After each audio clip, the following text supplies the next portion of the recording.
Assalamualaikum warahmatullahi wabarakatuh. Perkenalkan, saya Gabriela Elvira dengan NIM 2111212022.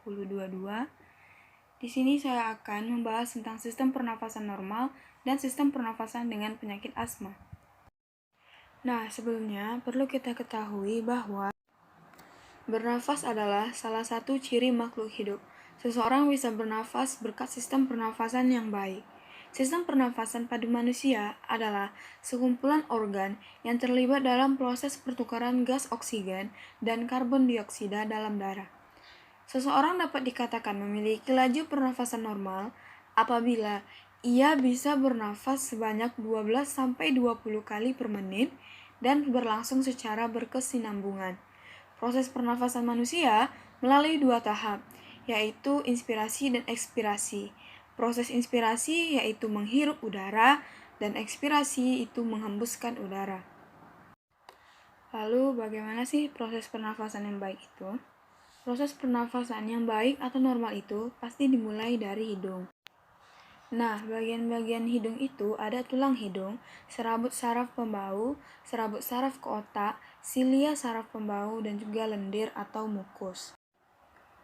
Ketika kita menarik nafas atau inspirasi, diafragma otot-otot di antara tulang rusuk akan berkontraksi dan meluaskan rongga dada, sehingga paru-paru bisa mengembang dan terisi udara. Udara yang bercampur dengan kotoran atau partikel asing dari luar masuk ke dalam hidung melalui lubang hidung. Di dalam lubang hidung terdapat banyak folikel-folikel. Folikel tersebut terletak berdekatan seperti folikel di kepala. Folikel tersebut ialah rambut-rambut halus di dalam lubang hidung. Rambut-rambut halus tersebut berfungsi dalam mencegah debu, kotoran, dan partikel-partikel asing masuk ke paru-paru. Lalu, pada ujung rambut, terdapat mukus atau selaput lendir yang berfungsi untuk menjaga kelembapan lapisan hidung dan menangkap partikel asing atau kotoran yang masuk ke hidung. Selanjutnya, jauh di dalam hidung, ada rambut yang lebih halus lagi, yang bernama silia, yang hanya dapat dilihat menggunakan mikroskop, dengan fungsinya untuk mengeluarkan mukus dan partikel lain dari saluran pernafasan.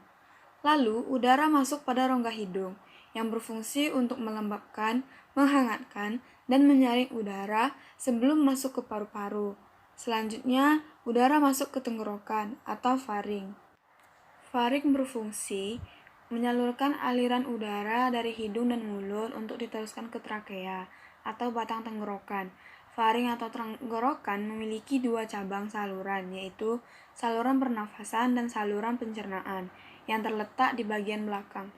Fungsi utama tenggorokan adalah menyediakan saluran udara untuk udara yang masuk dan juga keluar.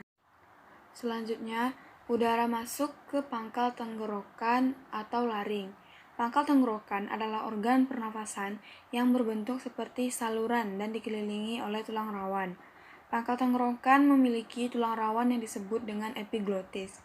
Tulang rawan ini ada di bagian pangkal laring dan berbentuk seperti daun. Epiglotis akan menutup ketika kita sedang makan agar makanan tidak masuk ke paru-paru. Pangkal tenggorokan juga diselimuti oleh membran yang bernama mukosa. Membran tersebut memiliki epitel-epitel berlapis yang cukup tebal untuk menahan getaran-getaran suara sampai pada pangkal tenggorokan. Selanjutnya, udara masuk ke trakea atau batang tenggorokan. Batang tenggorokan adalah tabung berongga lebar yang menghubungkan laring ke bronkus paru-paru. Panjangnya sekitar 10 cm dan diameternya kurang dari 2,5 cm. Trakea memanjang dari laring ke bawah tulang dada atau sternum, dan kemudian membelah menjadi dua tabung kecil yang disebut bronkus. Setiap sisi paru-paru memiliki satu bronkus. Setiap bronkus terdapat pula bagian kecilnya, yaitu bronkiolus. Cincin bergelombang yang mirip terowongan itu terbuat dari tulang rawan dan merupakan jaringan fleksibel kuat yang menopang batang tenggorokan. Ketika kita menarik nafas, batang tenggorokan melebar dan memanjang seperti balon. Saat kita menghembuskan nafas, ukurannya akan kembali normal. Lalu udara pun masuk ke bronkus.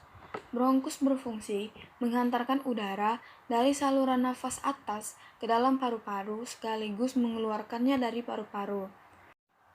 Bronkiolus akan membawa udara yang kaya oksigen ke kantung udara alveolus. Selanjutnya, di dalam alveolus terjadi pertukaran udara antara oksigen yang akan diedarkan ke seluruh tubuh dan karbon dioksida yang harus dikeluarkan dari paru-paru. Setelah proses pertukaran udara selesai, bronkiolus akan kembali mendorong udara yang mengandung karbon dioksida agar keluar dari paru-paru.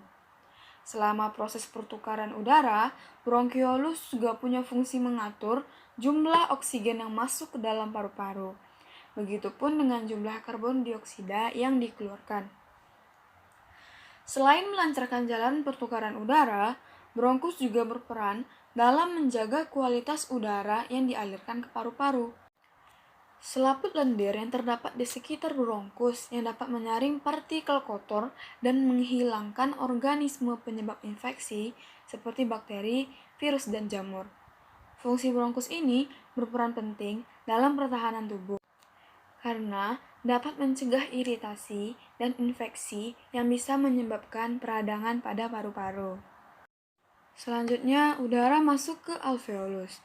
Saluran alveolus adalah cabang akhir dari pohon bronkial. Setiap saluran alveolar diperbesar seperti gelembung sepanjang-panjangnya. Masing-masing pembesar disebut alveolus, dan sekelompok alveolar yang bersebelahan disebut kantung alveolar.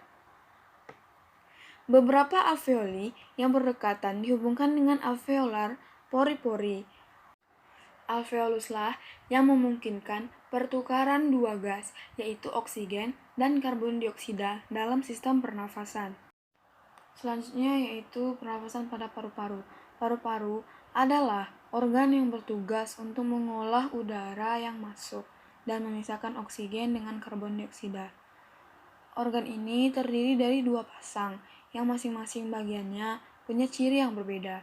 Paru-paru dipisahkan oleh area yang disebut dengan mediastinum. Area ini berisi jantung, trakea, esofagus, dan kelenjar getah bening. Paru-paru ditutupi oleh selaput pelindung yang dikenal sebagai pleura dan dipisahkan dari rongga perut oleh diafragma otot. Setiap kali menghirup nafas, udara memenuhi sebagian besar dari jutaan alveoli. Oksigen bergerak dari alveoli ke darah melalui kapiler yang mengelapisi dinding alveoli. Proses kerja yang terjadi dalam pertukaran gas dari alveolus ke kapiler darah yaitu oksigen yang terdapat dalam alveolus melakukan difusi guna menembus dinding alveolus dan selanjutnya menembus dinding kapiler darah yang menyelubungi alveolus. Oksigen masuk ke dalam pembuluh darah yang selanjutnya akan melakukan proses pengikatan yang dilakukan oleh hemoglobin yang terkandung di dalam sel-sel darah merah yang untuk selanjutnya proses tersebut akan menghasilkan oksihemoglobin. Darah yang kaya oksigen mengalir kembali ke jantung yang memompanya melalui arteri ke jaringan, kemudian ke seluruh tubuh. Dalam kapiler kecil jaringan tubuh, oksigen dari hemoglobin bergerak ke dalam sel. Karbon dioksida bergerak keluar dari sel ke dalam kapiler. Darah kaya karbon dioksida kembali ke jantung melalui vena. Dari jantung, darah ini dipompa ke paru-paru, di mana karbon dioksida masuk ke alveoli untuk dihembuskan keluar tubuh. Nah, itulah dia pernafasan normal pada manusia. Selanjutnya saya akan membahas tentang bagaimana pernafasan pada orang yang mengidap penyakit asma. Sebelumnya perlu kita ketahui bahwa asma adalah penyakit radang saluran udara ke paru-paru yang disebabkan karena saluran udara menyempit, membengkak, dan menghasilkan lendir yang berlebih. Lendir kemudian mengisi saluran udara, sehingga mengurangi jumlah udara yang bisa melewatinya. Kondisi-kondisi ini kemudian dapat menyebabkan serangan asma, batuk, dan sesak di dada. Apabila tidak segera ditangani dengan tepat, Penyakit asma dapat mengganggu aktivitas sehari-hari dan dapat mengancam jiwa. Asma tidak dapat disembuhkan, namun gejalanya dapat dikendalikan. Gejala asma pada orang dewasa akan terlihat setelah umur 20 tahun. Gejalanya ditandai dengan adanya bunyi wheezing, terdapat suara siulan saat bernafas, sesak nafas, sesak di bagian dada, batuk terutama pada malam hari, sulit bicara, cemas atau panik, dan kelelahan. Lalu, bagaimana pencegahan dan pengobatannya? Saat ini belum ditemukan cara pencegahan asma secara pasti. Namun, kita dapat melakukan beberapa cara ini. Kelola stres, tidak merokok, pantau nafas Anda, jaga berat badan ideal, olahraga secara teratur, konsumsi makanan sehat yang kaya nutrisi, identifikasi, dan hindari hal-hal yang dapat menjadi pemicu asma. Periksalah diri Anda bila mengalami salah satu gejala asma secara berulang, mendapatkan suntikan alergi. Nah, apa sih obat pertolongan pertama untuk penderita asma?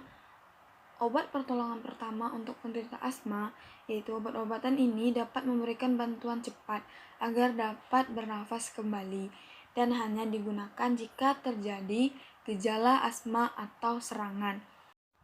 Lalu bagaimana dengan asma jangka panjang? Nah, obatnya yaitu obat-obatan yang diminum setiap hari, tetapi tidak akan mengatasi serangan asma secara langsung. Obat-obatan ini hanya akan membantu dan mengurangi jumlah dan keparahan gejala asma. Contoh obatnya yaitu anti radang, seperti inhaler, kortikosteroid, dan obat antiinflamasi. Sekian informasi yang bisa saya sampaikan. Apabila ada kesalahan dan kekurangan, serta salah penempatan dalam pengucapan, mohon dimaafkan. Baiklah, selanjutnya saya akan akhiri dengan wabillahi taufiq wal hidayah. Assalamualaikum warahmatullahi wabarakatuh.